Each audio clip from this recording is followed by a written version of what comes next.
تو جیسے عبادت میں اللہ تعالیٰ کو توحید پسند ہے، ایسے ہی محبت میں بھی اللہ کو توحید پسند ہے۔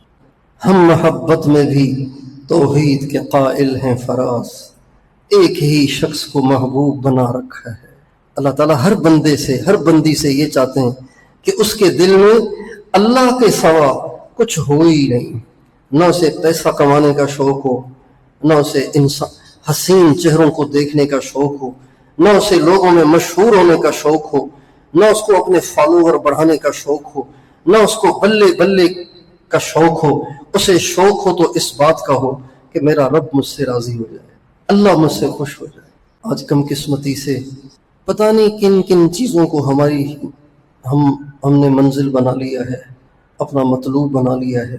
ضرورت اس بات کی ہے کہ ہم اپنی تمام منزلیں اپنی زندگی سے ڈیلیٹ کریں، اپنی ساری منزلوں کو حذف کریں اور صرف ایک کو منزل بنائیں، صرف اللہ کو مقصود بنائیں، صرف اللہ کو مطلوب بنائیں، صرف اللہ کو محبوب بنائیں، صرف اللہ کو چاہیں، صرف اللہ کی دوڑ لگائیں۔